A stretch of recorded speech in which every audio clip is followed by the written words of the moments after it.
ब्रह्मा जी की आज्ञा से दक्ष द्वारा मैथुनी सृष्टि का आरंभ। अपने पुत्र हर्षों और सब लाशुरों की निवृत्ति मार्ग में भेजने के कारण दक्ष का नारद को शाप देना। प्रजापति दक्ष अपने आश्रम में जाकर मेरी आज्ञा पाकर हर्ष भरे मन से नाना प्रकार की मानसिक सृष्टि करने लगे। उस प्रजा सृष्टि को बढ़ती हुई न देखकर प्रजापति दक्ष ने अपने पिता मुझ ब्रह्मा से कहा, ब्राह्मण, तात, प्रजानाथ, प्रजा बढ़ नहीं रही है प्रभु। मैंने जितने जीवों की सृष्टि की थी वे सब उतने ही रह गए हैं प्रजानाथ। मैं क्या करूं? जिस उपाय से जीव अपने आप बढ़ने लगे हैं वह मुझे बताइए। तदनुसार मैं प्रजा की सृष्टि करूंगा, इसमें कोई संशय नहीं है। ब्रह्मा जी ने कहा, तात, प्रजापति दक्ष, मेरी उत्तम बात सुनो और उसके अनुसार कार्य करो। सुरश्रेष्ठ भगवान शिव तुम्हारा कल्याण करेंगे। ब्रजेश, प्रजापति पजजन की जो परम सुंदरी पुत्री आसिकी है उसे तुम पत्नी के रूप में ग्रहण करो। स्त्री के साथ मैथुन धर्म का आश्रय ले तुम पुनः इस प्रजा सर्ग को बढ़ाओ। आसिक्री जैसी कामनी के गर्भ से बहुत सी संतानें उत्पन्न कर सकोगे। तदंतर मैथुन धर्म से प्रजा की उत्पत्ति करने के उद्देश्य से प्रजापति दक्ष ने मेरी आज्ञा के अनुसार वीरण प्रजापति की पुत्री के साथ विवाह किया। अपनी पत्नी वीरणी के गर्भ से प्रजापति दक्ष ने 10,000 पुत्र उत्पन्न किए जो हैश्रय कहलाए। मुने, वे सब के सब पुत्र समान धर्म का आचरण करने वाले हुए। पिता की भक्ति में तत्पर रहकर वे सदा वैदिक मार्ग पर ही चलते थे। एक समय पिता ने उन्हें प्रजा की सृष्टि करने का आदेश दिया। तात, तब वे सभी दक्षायण नामधारी पुत्र सृष्टि के उद्देश्य से तपस्या करने के लिए पश्चिम दिशा की ओर गए। वहां नारायण सर नामक परम पावन तीर्थ है, जहां दिव्य सिंधु नदी का समुद्र का संगम हुआ है। उस तीर्थ जल का ही निकट से स्पर्श करते हुए अंतःकरण शुद्ध एवं ज्ञान से संपन्न हो गया। उस तीर्थ जल का निकट से ही स्पर्श करते हुए उनका अंतःकरण शुद्ध एवं ज्ञान से संपन्न हो गया। उनकी आंतरिक मल राशि धुल गई और वे परम हंस धर्म में स्थित हो गए। दक्ष के वे सभी पुत्र पिता के आदेश से बंधे हुए थे, अतः मन को सुस्थिर करके प्रजा की वृद्धि के लिए वहां तप करने लगे। वे सभी सत्पुरुषों में श्रेष्ठ थे।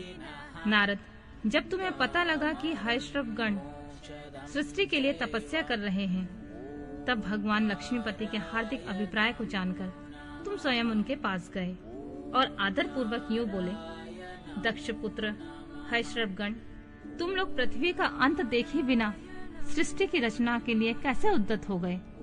ब्रह्मा जी कहते हैं, नारद, हैश्रव आलस्य से दूर रहने वाले थे, जन्म काल से बड़े ही बुद्धिमान थे।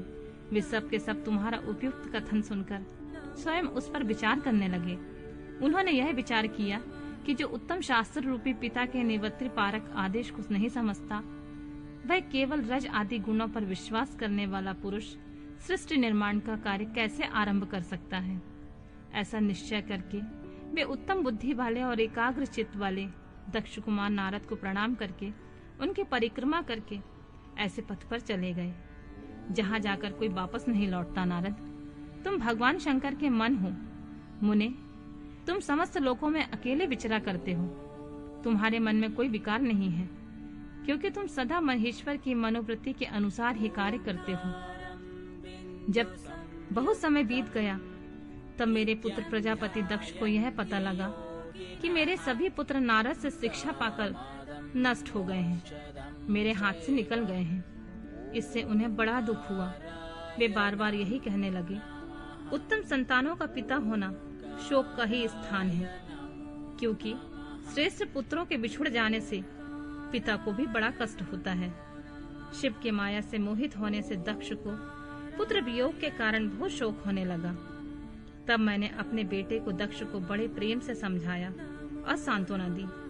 देव का विधान प्रबल होता है इत्यादि बातें बताकर उनके मन को शांत किया। मेरे सांत्वना देने पर दक्ष पुनः पजजनन कन्या आशक्री के गर्भ से शल्वाश्रव नाम के एक सहस्त्र पुत्र उत्पन्न किए। पिता के आदेश पाकर वे पुत्र भी प्रजा सृष्टि के लिए दृढ़ता पूर्वक प्रतिज्ञा पालन का नियम ले उसी स्थान पर गए जहां उनकी सिद्धियों को प्राप्त हुए बड़े भाई गए थे।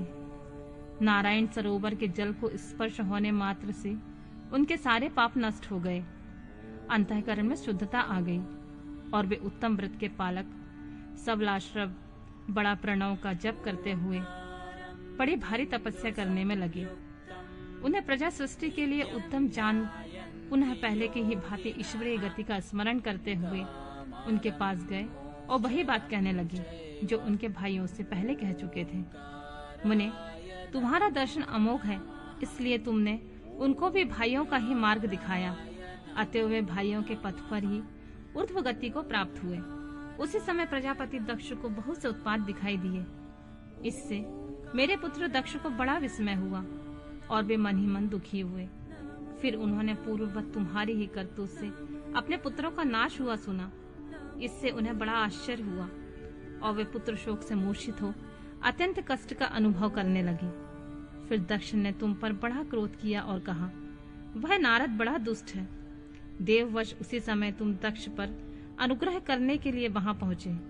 तुम्हें देखते ही शोभा युक्त से वेश दक्ष के ओठ रोज से फड़कने लगे। तुम्हें सामने पाकर वे धिक्कारने लगे और निंदा करने लगे। कहा, ओ नीच, तुमने यह क्या किया? तुमने झूठ मूठ साधुओं का बाना पहन रखा है। इसी के द्वारा ठगकर हमारे भोले भाले बालकों को जो तुमने भिक्षुओं का मार्ग दिखाया है, यह अच्छा नहीं किया। तुम निर्दय और शठ हो, इसलिए तुमने हमारे इन बालकों के जो अभी ऋषि ऋण, देव ऋण और पितृ ऋण से युक्त नहीं हो पाए थे, लोक और परलोक दोनों के श्रेय का नाश कर डाला। जो पुरुष इन तीनों ऋणों को उतारे बिना ही मोक्ष की इच्छा मन में लिए माता पिता को त्याग कर घर से निकल जाता है, वह सन्यासी हो जाता है, वह अधोगति को प्राप्त होता है। तुम निर्दय और बड़े निर्लज्ज हो, बच्चों की बुद्धि में भेद पैदा करने वाले हो और अपने श्रेयस को स्वयं ही नष्ट कर रहे हो। मूढ़मते, तुम भगवान विष्णु के पार्षदों में व्यर्थ ही घूमते फिरते हो। अधमा अधम, तुमने बारंबार मेरा अमंगल किया है। अतः आज से तुम तीनों लोकों में विचरते हुए तुम्हारा पैर कहीं भी स्थिर नहीं रहेगा, अथवा कहीं भी तुम्हें ठहरने के लिए सुस्थिर ठोर ठिकाना नहीं मिलेगा। नारद, यद्यपि तुम साधु पुरुषों द्वारा सम्मानित हो, तथापि उस समय दक्ष ने शोकावश तुम्हें ऐसा शाप दिया, वे ईश्वर की इच्छा को नहीं समझ सके। शिव की माया ने उन्हें अत्यंत मोहित कर दिया था। मुने, तुमने इस शाप को चुपचाप ग्रहण कर लिया और अपने चित्त में विकार न आने दिया। यही ब्रह्म भाव है। ईश्वर कोटि के महात्मा पुरुष स्वयं शाप को मिटा देने में समर्थ होने पर भी उसे सह लेते हैं। दक्ष के 60 कन्याओं का विवाह। दक्ष और वीरणी के यहाँ देवी शिवा का अवतार। दक्ष के द्वारा उनकी स्तुति और सती के सद्गुणों एवं चेष्टाओं से माता पिता की प्रसन्नता। ब्रह्मा जी कहते हैं, देवर्षि, इसी समय दक्ष के बर्ताव को देखकर मैं भी वहां आ पहुंचा।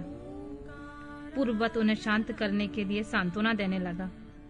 तुम्हारी प्रसन्नता को बढ़ाते हुए मैंने दक्ष के साथ तुम्हारा स्नेहपूर्वक संबंध स्थापित कराया। तुम मेरे पुत्र हो, मुनियों में श्रेष्ठ और संपूर्ण देवताओं के प्रिय हो। अतः बड़े प्रेम से तुम्हें आश्वासन देकर मैं फिर स्थान पर आ गया। तदनंतर प्रजापति दक्ष ने मेरी अनुनय के अनुसार अपनी पत्नी के गर्भ से 60 सुंदरी कन्याओं को जन्म दिया और आलस्य रहित हो धर्म आदि के साथ उन सब का विवाह कर दिया। मुनीश्वर, मैं उसी प्रसंग को बड़े प्रेम के साथ कह रहा हूँ, तो सुनो। मुने, दक्ष ने अपनी 10 कन्याएं विधि पूर्वक धर्म को ब्याह दी, 13 कन्याएं कश्यप मुनि को दे दी, 27 कन्याओं का विवाह चंद्रमा के साथ कर दिया। भूत या ब्रह्मपुत्र अंगिरा और कुशाब्र को उन्होंने 2-2 कन्याएं दी। शेष 4 कन्याओं का विवाह अरिष्टनेमि के साथ कर दिया। इन सब के संतान परंपराओं से 3 लोग भरे पड़े हैं, अतः विस्तार भय से उनका वर्णन नहीं किया जा सकता। कुछ लोग शिवा या सती को दक्ष की ज्येष्ठ पुत्री बताते हैं, दूसरे लोग उसे मंझली पुत्री कहते हैं, तथा कुछ लोग उन्हें सबसे छोटी पुत्री मानते हैं। कल्प भेद से ये तीनों मत ठीक हैं। पुत्र और पुत्रियों की उत्पत्ति के पश्चात पत्नी सहित प्रजापति दक्ष ने बड़े प्रेम से मन ही मन जगदम्बिका का ध्यान किया, साथ ही गदगद वाणी से प्रेम पूर्वक उनकी स्तुति भी की। बारंबार अंजलि जल बांधकर नमस्कार करके विनीत भाव से देवी को मस्तक झुकाते थे। इससे देवी शिवा संतुष्ट हुई और उन्होंने अपने प्रण की मन ही मन यह विचार किया कि अब मैं वीरिणी के गर्भ से अवतार लूं। ऐसा विचार कर वे जगदम्बा दक्ष के हृदय में निवास करने लगी। मुनिश्रेष्ठ, उस समय दक्ष की बड़ी शोभा होने लगी। फिर उत्तम मुहूर्त देखकर दक्ष ने अपनी पत्नी में प्रसन्नता पूर्वक गर्भाधान किया। तब दयालु शिव दक्ष पत्नी के चित्त में निवास करने लगी।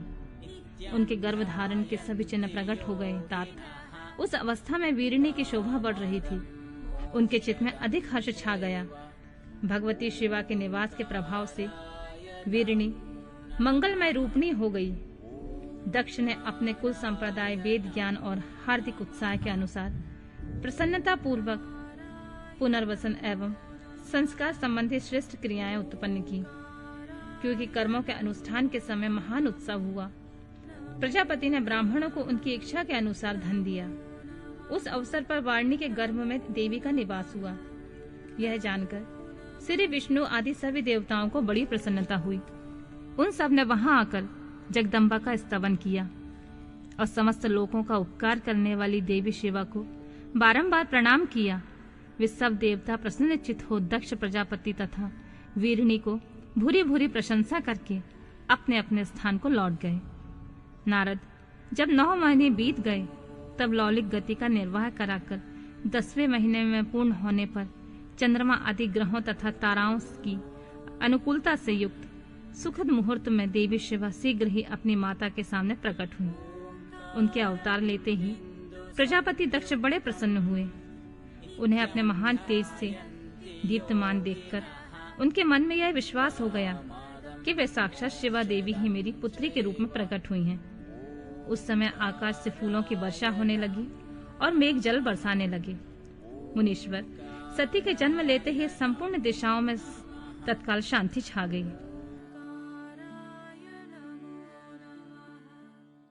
देवता आकाश में खड़े होकर मांगलिक बाजे बजाने लगे।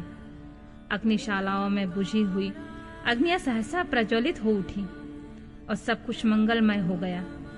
वारिणी के गर्भ से साक्षात जगदम्बा को प्रकट हुई देखकर दक्ष ने दोनों हाथ जोड़कर नमस्कार किया और बड़ी भक्ति भाव से उनकी स्तुति की। बुद्धिमान दक्ष की स्तुति करने पर जगत माता शिवा उसी समय दक्ष से इस प्रकार बोली, जिससे माता वारिणी न सुन सके। बोली, प्रजापति, तुमने पहले पुत्री रूप में मुझे प्राप्त करने के लिए मेरी आराधना की थी। आज वह तुम्हारा मनोरथ सिद्ध हो गया। अब तुम उस तपस्या के फल को ग्रहण करो। उस समय दक्ष से ऐसा कहकर देवी ने अपने माया से शिशु रूप धारण कर लिया और शैशव भाव को प्रकट करती हुई वहां रोने लगी। उस बालिका का रोदन सुनकर सभी स्त्रियां और दासियां बड़े प्रेम से वेग पूर्वक प्रसन्नता पूर्वक वहां आईं। आशिकी की पुत्री का अलौकिक रूप देखकर उन सभी स्त्रियों को बड़ा हर्ष हुआ। नगर के सब लोग उस समय जय जयकार करने लगे। गीत और वाद्यों के साथ बड़ा भारी उत्सव होने लगा। पुत्री का मनोहर मुख देखकर सबको बड़ी प्रसन्नता हुई। दक्ष ने वैदिक और कुलोचित आचार का विधि पूर्वक अनुष्ठान किया।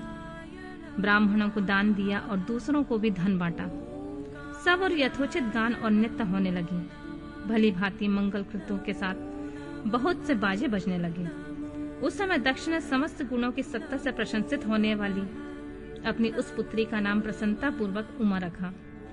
तदनंतर संसार में लोगों की ओर से उसके और भी नाम प्रचलित किए गए, जो सबके सब महान मंगलदायक तथा विशेषतः समस्त दुखों का नाश करने वाले हैं। वीरिणी और महात्मा दक्ष अपनी पुत्री का पालन करने लगे तथा वह शुक्ल पक्ष की चंद्रमा के समान दिनों दिन बढ़ने लगी।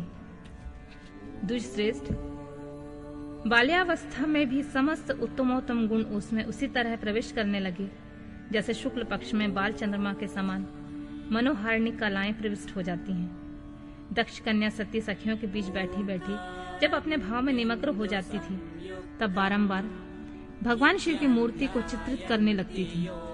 मंगलमय सती जब बाल्योचित सुंदर गीत गाती, तब स्थाणु हार तथा रुद्र नाम लेकर शिव का स्मरण किया करती थी। सती की तपस्या से संतुष्ट देवताओं का कैलाश में जाकर भगवान शिव का स्तवन करना। ब्रह्मा जी कहते हैं, नारद, एक दिन मैंने तुम्हारे साथ जाकर पिता के पास खड़ी हुई सती को देखा। वह तीनों लोकों की सारभूता सुंदरी थी। उसके पिता ने मुझे नमस्कार करके तुम्हारा भी सत्कार किया। यह देख लोक लीला का अनुसरण करने वाली सती ने भक्ति और प्रसन्नता के साथ मुझको और तुमको भी प्रणाम किया। नारद, तदनंतर सती की ओर देखते हुए हम और तुम दक्ष के लिए दिए हुए शुभ आसन पर बैठ गए। तत्पश्चात मैंने उस विनयशीला बालिका से कहा, सती, जो केवल तुम्हें ही चाहते हैं और तुम्हारे मन में एकमात्र जिनकी कामना हो, उन्हें सर्वज्ञ जगदीश्वर महादेव जी को तुम पति के रूप में प्राप्त करो। शुभ है जो तुम्हारे सिवा किसी दूसरे स्त्री को पत्नी के रूप में न ग्रहण कर सके और न करते हैं, न भविष्य में ग्रहण करेंगे। वे ही भगवान शिव तुम्हारे पति हो, वे तुम्हारे ही योग्य हैं, दूसरे के नहीं। नारद, सती से ऐसा कहकर मैं दक्ष के घर में देर तक ठहरा रहा। फिर उनसे विदा ले मैं और तुम दोनों अपने अपने स्थान को चले आए। मेरी बात को सुनकर दक्ष को बड़ी प्रसन्नता हुई। उनकी सारी मानसिक चिंता दूर हो गई और उन्होंने अपनी पुत्री परमेश्वरी समझकर गोद में उठा लिया। उस प्रकार कुमारोचित सुंदर लीला विहारों से सुशोभित हुई भक्त वत्सला सती, जो स्वेच्छा से मानव रूप धारण करके प्रकट हुई थी, कौमारावस्था पार कर गई। बाल्यावस्था बिताकर किंचित युवावस्था को प्राप्त हुई सती अत्यंत तेज एवं शोभा से संपन्न हो संपूर्ण अंगों से मनोहर दिखाई देने लगी। लोकेश दक्ष ने देखा कि सती के शरीर में युवा अवस्था के लक्षण प्रकट होने लगे हैं। तब उनके मन में यह चिंता हुई कि मैं महादेव जी के साथ इनका विवाह कैसे करूं। सती स्वयं भी महादेव को पाने के लिए प्रतिदिन अभिलाषा रखती थी। अतः पिता के मनोभाव को समझकर वे माता के निकट गईं। विशाल बुद्धि वाली सती रूपनी परमेश्वरी शिवा ने अपने माता वीरणी से भगवान शंकर की प्रसन्नता के लिए निमित्त तपस्या करने के लिए आज्ञा मानी। माता की आज्ञा मिल गई। अतः दृढ़ता पूर्वक व्रत का पालन करने वाली सती ने महेश्वर को पति के रूप में प्राप्त करने के लिए अपने घर पर ही उनकी आराधना आरंभ की। आश्विन माघ में नंदा, प्रतिपदा, शती और एकादशी तिथियों में उन्होंने भक्ति पूर्वक गुड़ और भात और नमक चढ़ाकर भगवान शिव का पूजन किया। उन्हें नमस्कार करके उसी नियम के साथ उसी मास को व्यतीत किया। कार्तिक मास की चतुर्दशी को सजाकर रखे हुए मालपुओं और खीर से परमेश्वर शिव की आराधना करके वे निरंतर उनका चिंतन करने लगी। मार्गशीर्ष मास की कृष्ण पक्ष अष्टमी तिथि को तिल, जौ और चावल से हर की पूजा करके ज्योतिमय दीप दिखाकर अथवा आरती करके सती दिन बिताती थी। पौष मास के शुक्ल पक्ष की सप्तमी को रात भर जागरण करके प्रातः काल खिचड़ी का नैवेद्य लगा वे शिव की पूजा करती थी। माघ की पूर्णिमा को रात में जागरण करके सवेरे नदी में नहाती और गीले वस्त्र से ही तट पर बैठकर भगवान शिव की पूजा करती थी। फाल्गुन मास के कृष्ण पक्ष की चतुर्दशी तिथि को रात में जागरण करके उस रात्रि के चारों पहरों में शिव जी का विशेष पूजन करती थी और नटों द्वारा नाटक भी कराती थी। चैत्र मास के शुक्ल पक्ष की चतुर्दशी को वे दिन रात शिव का स्मरण करती हुई समय बिताती और ढाक के फलों तथा दवनों से भगवान शिव की पूजा करती। वैशाख शुक्ल तृतीया को सती तिल का आहार करके रहती और नए जौ के भात से रुद्रदेव की पूजा करके उस महीने को बिताती थी। ज्येष्ठ की पूर्णिमा को रात में सुंदर वस्त्रों एवं भटकटैया के फूलों से शंकर जी की पूजा करके निराहार रहकर वह मास व्यतीत करती थी। आषाढ़ के शुक्ल पक्ष की चतुर्दशी को काले वस्त्र और भटकटैया के फूलों से रुद्रदेव के पूजन करती थी। श्रावण मास की शुक्ल पक्ष की अष्टमी एवं चतुर्दशी को वे यज्ञोपवीत वस्त्रों तथा कुश के पवित्रों से शिव की पूजा किया करती थी। भाद्र मास के कृष्ण पक्ष की त्रयोदशी तिथि को नाना प्रकार के फूलों और फलों से शिव का पूजन करती। सती चतुर्दशी तिथि को केवल जल का आहार करती थी। भांति भांति के फूल, फलों और उस समय उत्पन्न होने वाले अन्नों द्वारा शिव की पूजा करती और महीने भर अत्यंत नियमित आहार करके केवल जप में लगी रहती थी। सभी महीनों में सारे दिन सती शिव की आराधना में संलग्न रहती थी। अपनी इच्छा से मानव रूप धारण करने वाली वे देवी दृढ़ता पूर्वक उत्तम व्रत का पालन करती थी। इस प्रकार नंदा व्रत को पूर्ण रूप से समाप्त करके भगवान शिव में अनन्य भाव रखने वाली सती एकाग्रचित्त होकर बड़े प्रेम से भगवान शिव का ध्यान करने लगी तथा उस ध्यान में ही निश्चल भाव से स्थित हो गई। मुने, इस समय सब देवता ऋषि भगवान विष्णु और मुझको आगे करके सती की तपस्या देखने के लिए गए। वहां आकर देवताओं ने देखा सती मूर्तिमयी दूसरी सिद्धि के समान जान पड़ती हैं। वे भगवान शिव के ध्यान में निमग्न होकर उस समय सिद्धावस्था को पहुंच गई थी। समस्त देवताओं ने बड़ी प्रसन्नता के साथ वहां दोनों हाथ जोड़कर सती को नमस्कार किया। मुनियों ने भी मस्तक झुकाए तथा श्री हरि आदि के मन में प्रीति उमड़ आई। श्री विष्णु आदि सब देवताओं और मुनि आश्चर्यचकित हो सती देवी की तपस्या की भूरी भूरी प्रशंसा करने लगे। फिर देवी को प्रणाम करके वे देवता और मुनि तुरंत ही गिरिश्रेष्ठ कैलाश को गए, जो भगवान शिव को बहुत प्रिय है। सावित्री के साथ और लक्ष्मी के साथ भगवान वासुदेव भी प्रसन्नता पूर्वक महादेव जी के निकट गए। वहां जाकर भगवान शिव को देखते ही बड़े वेग से प्रणाम करके सब देवताओं ने दोनों हाथ जोड़कर विनीत भाव से नाना प्रकार के स्तोत्रों द्वारा उनकी स्तुति करके अंत में कहा, प्रभु, आपके शत्रु रज तथा तम नामक 3 शक्तियां हैं। उनके राग आदि वेग असहा है। वेद त्रयी अथवा लोक त्रयी आपका स्वरूप है।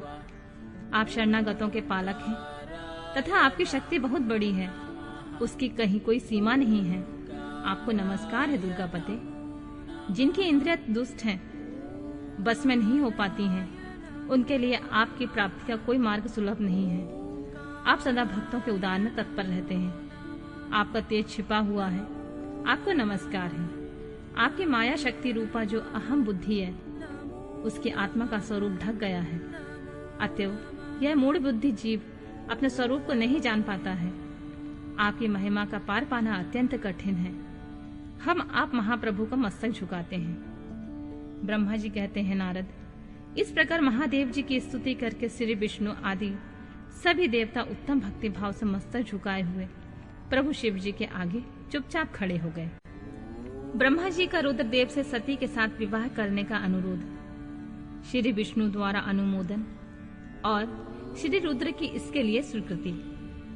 ब्रह्मा जी कहते हैं, श्री विष्णु आदि देवताओं द्वारा की हुई उस स्तुति को सुनकर सबकी उत्पत्ति के हिमभूत भगवान शंकर बड़े प्रसन्न हुए और जोर जोर से हंसने लगे। मुझ ब्रह्मा और विष्णु को अपनी अपनी पत्नियों के साथ आया हुआ देखकर महादेव जी ने हम लोगों से यथोचित वार्तालाप किया और हमारे आगमन का कारण पूछा।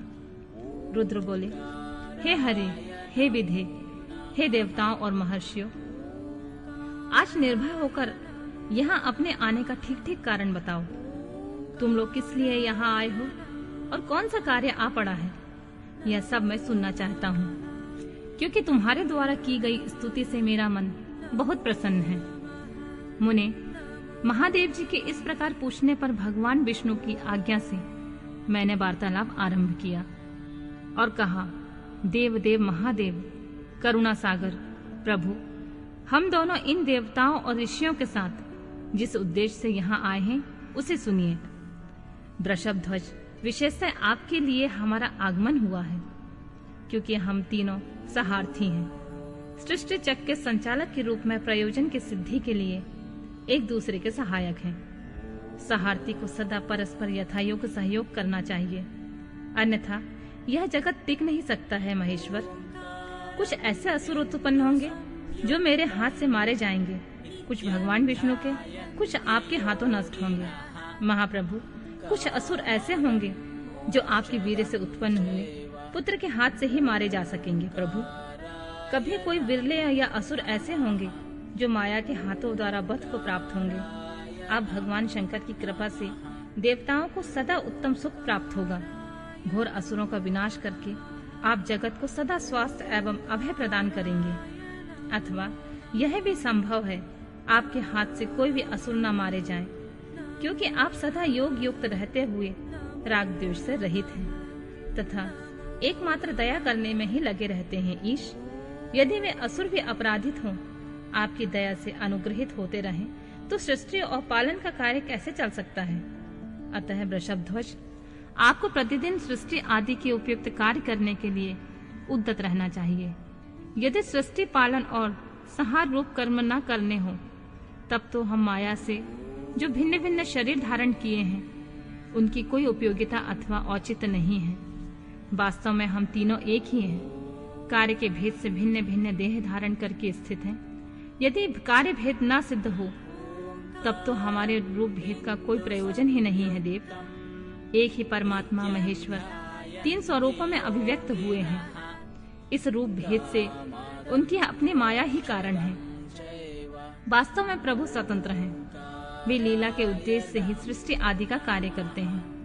भगवान श्री उनके बाएं अंग से प्रकट हुए, मैं ब्रह्मा उनके दाएं अंग से प्रकट हुआ हूँ, और आप रुद्रदेव उन सदा शिव के हृदय से अभिभूत हुए हैं। अतः आप ही शिव के परिपूर्ण रूप हैं। प्रभु, इस प्रकार अभिन्न रूप होते हुए भी हम तीनों रूपों में प्रकट हैं। सनातन देव, हम तीनों उन्हीं भगवान सदाशिव और शिवा के पुत्र हैं। इस यथार्थ तत्व का आप हृदय से अनुभव कीजिए। प्रभु, मैं और श्री विष्णु आपके आदेशों से प्रसन्नता पूर्वक लोक की सृष्टि और पालन के कार्य कर रहे हैं। अतः कार्य कारणवश सपत्नीक हो गए हैं। अतः आप भी विश्व हित के लिए देवताओं को सुख पहुंचाने के लिए एक परम सुंदरी रमणी को अपनी पत्नी बनाने के लिए ग्रहण करें। महेश्वर, एक बात और है, उसे सुनिए। मुझे पहले के वृतांत का स्मरण हो आया है। पूर्व काल में आपने ही शिव रूप में जो बात हमारे सामने कही थी, वही इस समय सुना रहा हूँ। आपने कहा था, ब्राह्मण, मेरा ऐसा ही उत्तम रूप तुम्हारे अंग विशेष ललाट से प्रकट होगा, जिसकी लोक में रुद्र नाम से प्रसिद्धि होगी।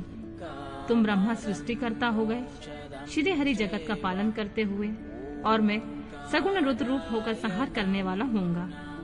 एक स्त्री के साथ विवाह करके लोक के उत्तम कार्य की सिद्धि करूंगा।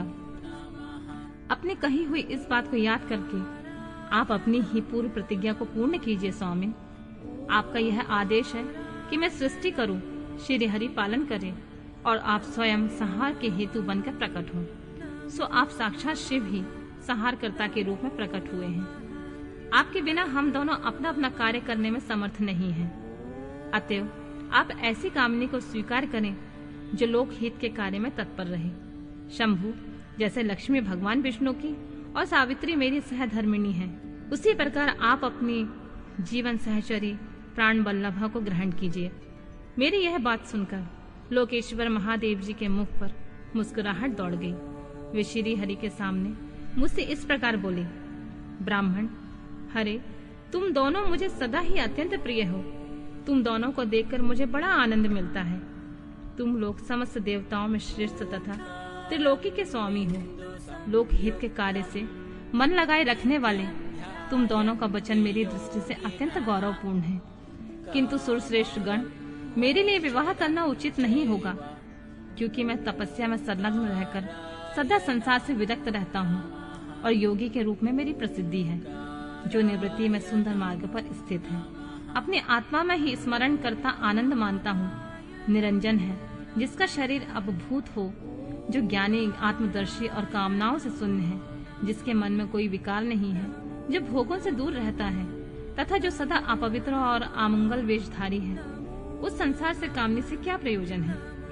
यह इस समय मुझे बताओ तो सही। मुझे और सदा केवल योग में लगे रहने पर भी आनंद आता है। ज्ञानहीन पुरुष ही यह ज्ञान को छोड़कर भोग को अधिक महत्व देता है। संसार में विवाह करना पराये बंधन में बंधना है। इससे बहुत बड़ा बंधन समझना चाहिए। इसलिए मैं सत्य सत्य कहता हूँ, विवाह के लिए मेरे मन में थोड़ी सी भी अभिरुचि नहीं है। आत्मा ही अपना उत्तम अर्थ अथवा स्वार्थ है।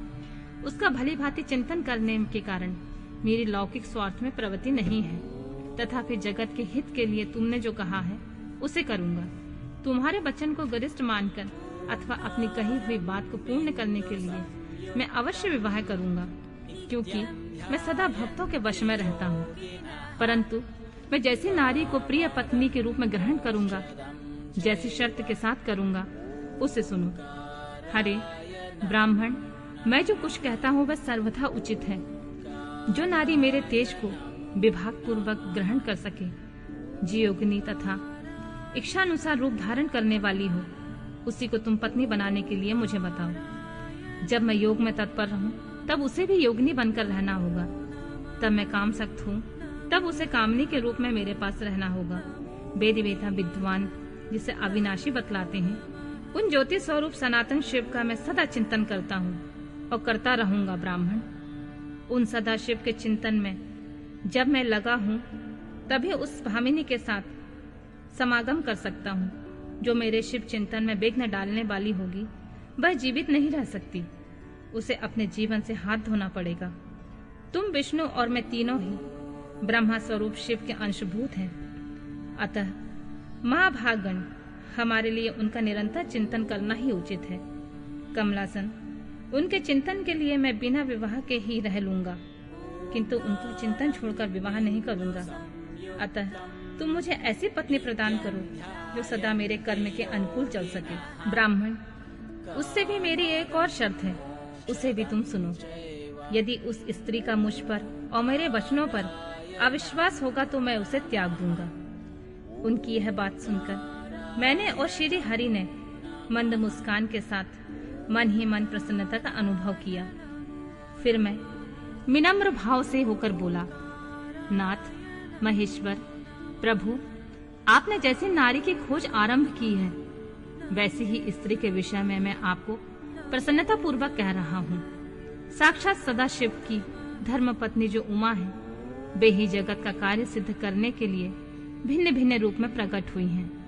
प्रभु, सरस्वती और लक्ष्मी, ये दो रूप धारण करके वे पहले ही यहाँ आ चुकी हैं। इनमें लक्ष्मी तो श्री विष्णु की प्राण वल्लभा हो गई हैं और सरस्वती मेरी अब हमारे लिए तीसरा रूप धारण करके प्रकट हुई हैं। प्रभु, लोकहित का कार्य करने की इच्छा रखने वाली देवी दक्ष पुत्री के रूप में अवतीर्ण हुई हैं। उनका नाम है सती। सती ही ऐसी भार्या हो सकती हैं जो सदा आपके लिए हितकारिणी हो। देवेश, महातेज तपस्विनी सती आपके लिए, आपको पति रूप में प्राप्त करने के लिए दृढ़ता पूर्वक कठोर व्रत का पालन करती हुई तपस्या कर रही हैं। महेश्वर, आप उन्हें वर देने के लिए जाइए, कृपा कीजिए और बड़ी प्रसन्नता के साथ उन्हें उनकी तपस्या के अनुरूप वर देकर उनके साथ विवाह कीजिए। शंकर, भगवान विष्णु की, मेरी तथा इन संपूर्ण देवताओं की यही इच्छा है।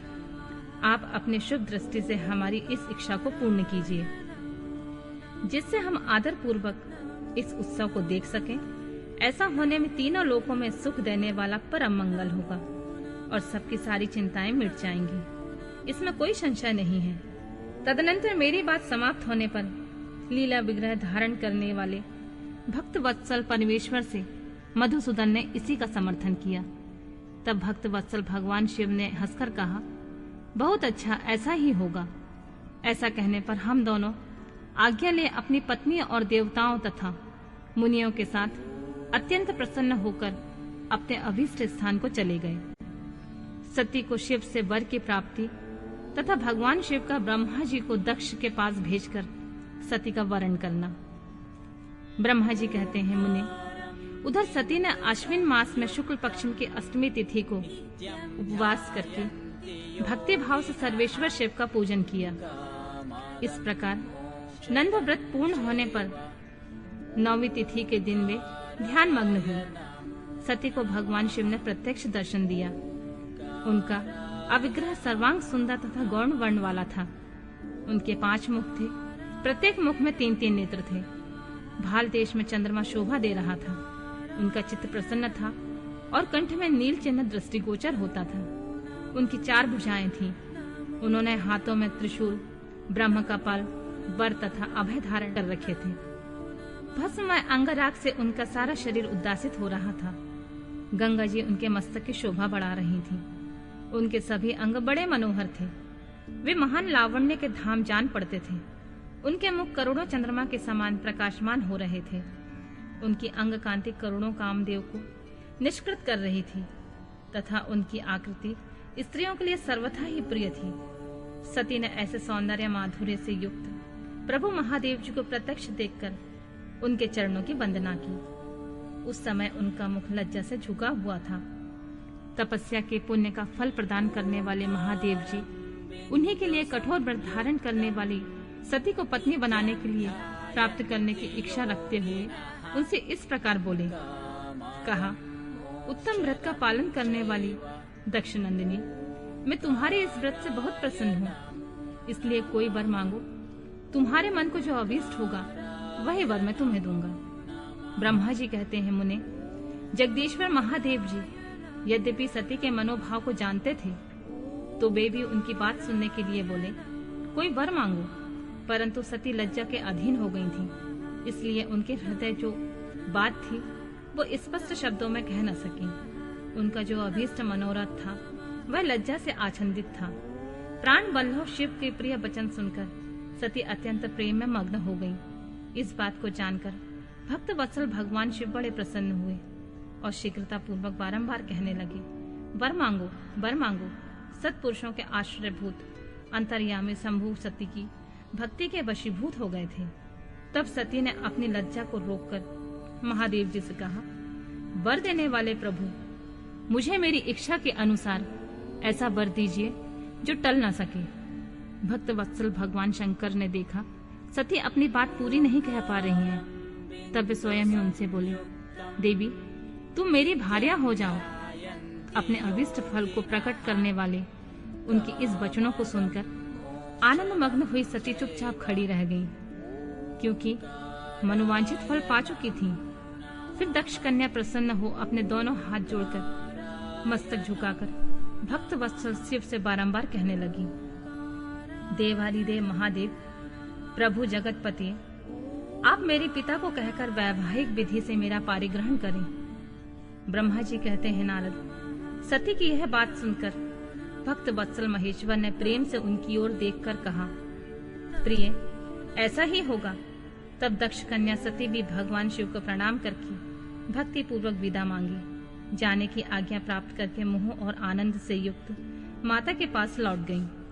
इधर भगवान शिव भी हिमालय पर अपने आश्रम में प्रवेश करके दक्ष कन्या सती के वियोग में कुछ कष्ट का अनुभव करते हुए उन्हीं का चिंतन करने लगे। देवर्षि फिर मन को एकाग्र करके लौकिक गति का आश्रय ले भगवान शंकर ने मन ही मन मेरा स्मरण किया। त्रिशूलधारी महेश्वर के स्मरण करने पर उनकी सिद्धि से प्रेरित हो मैं तुरंत ही उनके सामने जा खड़ा हुआ। तात हिमालय के शिखर पर जहाँ सती के वियोग का अनुभव करने वाले महादेव जी विद्यमान थे, वहीं मैं सरस्वती के साथ उपस्थित हो गया।